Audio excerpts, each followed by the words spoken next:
Hey guys, welcome to my channel. In today's video, we will be reading from the our mail carrier Mailbox, so let's jump into it.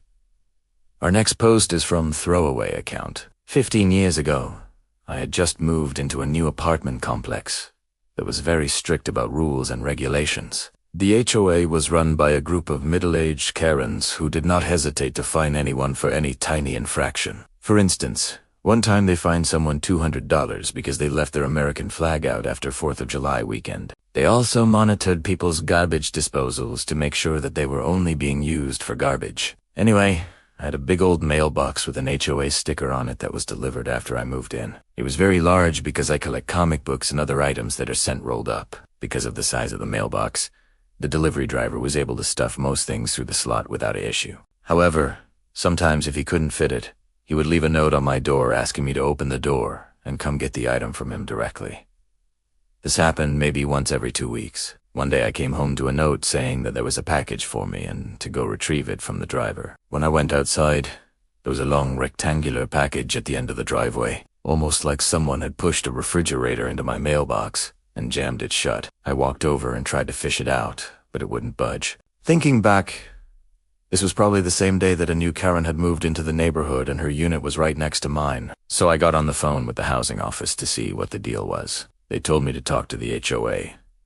The HOA told me to contact the company that made the mailbox to see if there was a way to open it. That company said no, so I ended up just smashing the mailbox open with a crowbar. The next day, I saw the Karen from next door outside, and I asked her if she knew anything about a large package being stuck in my mailbox. She gave me a confused look and said, "What are you talking about?" I was suspecting that she called the cops on me for destroying HOA property, so I decided to deflect. I said, "Oh no, it's just that I found a package that was addressed to you, but it was too large for your mailbox, so I just wanted to ask if maybe you could move into a bigger house or something." She immediately got angry and started yelling at me, so I leaned in close to her and whispered, "If you want to continue yelling, I suggest you call the cops because I can guarantee that it will escalate quickly." She didn't call the cops. She glared at me and went inside. Later that day, I got a strongly worded letter from the HOA demanding that I pay for a replacement mailbox. I wrote back, saying that since the box was addressed to the HOA, they should be paying for it since it was their property. I also mentioned that I had offered to let them know when another resident tried to shove a huge package into the wrong mailbox, and since they failed to fix it, I had to take matters into my own hands. About a week later, I got a strongly worded letter back saying that I owed the HOA $300 for the replacement box, and then they added insult to injury by tacking on a $50 late fee. But my favorite part was that the letter was signed, the board of directors of the Homeowners Association. Apparently their secretary resigned or died or something because now the board of directors was down to only 3 members, all of whom were women. My plan was to just ignore it until it showed up on my credit report. But then about a month later, I got a notification that my score had dropped because there was a collection account open for the full $350 against me. On the bright side, this meant that they had given up on collecting $50 at a time from me and decided to just cash in their chips. I still wasn't going to pay, but it motivated me to do something else. I checked online and found out that one of the 3 board members was listed as the agent for the HOA, meaning if I filed a complaint against the HOA, it would be filed against her personally as well. It didn't matter that the other 2 board members were likely equally guilty. In Florida, you have to sue each person individually. So I filed a complaint alleging that the HOA had attempted to illegally collect a debt from me. Within a few days, I received a call from the HOA president asking why I was trying to destroy them. I explained that I wasn't trying to destroy them. I was just filing a complaint with the state like they had told me to. I had already heard from another neighbor that the treasurer had complained about the amount of work that I was giving her, so she was probably looking for someone to blame. She told me that they just wanted me to pay the money and be done with it. I told her that if they could somehow legally make me pay $350 for a mailbox that was addressed to them, then I would be more than happy to pay the $83 service fee that they were charging me to file a complaint. I could hear her getting increasingly flustered on the phone, and I could tell she was realizing that she had been caught.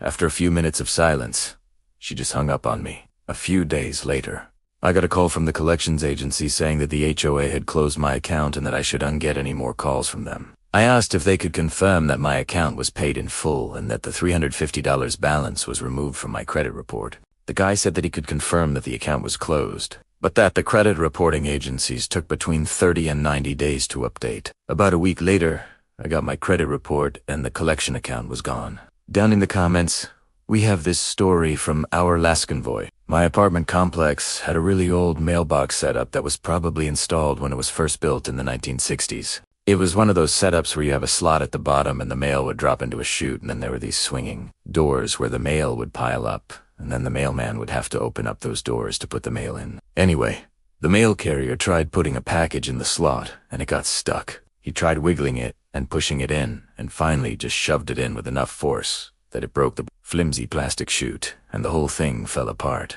The apartment manager called me about it, and I said, "What do you want me to do?" She said, "You have to pay for the repairs." I said, "Why?" "He broke the shared property while attempting to deliver mail." She said, "Well, the rule says that residents must keep the mailbox clear." I said, "That doesn't make any sense. If the mail carrier can't deliver the mail because the mailbox is full, then he should have left a notice and I would have cleared it out. Why am I responsible for the cost of replacing the entire mechanism, especially since it was old and falling apart anyway?"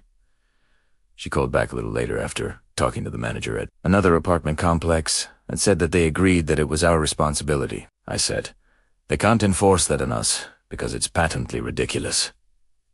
Why don't you call the city and see what they say?" She hung up on me. I thought that was the end of it. But a few days later, I got a certified letter saying that we were being charged for the repair. I wrote back, asking them to explain how it was our fault. They refused to answer and instead just kept telling me that it was my responsibility. I went to small claims court and the judge ruled in my favor after hearing both sides of the story. I think the apartment management realized that they were in the wrong at that point because the next day I got a check for the full amount, plus the court costs. They were pretty much forced to admit in court that the mailbox system was old and hadn't been maintained in years, which apparently was the reason why it broke so easily. Anyway, hope you guys enjoyed that mail carrier mayhem story. If you did, please leave a like and subscribe if you want to see more stories like these. But I'll see you guys in the next Reddit video.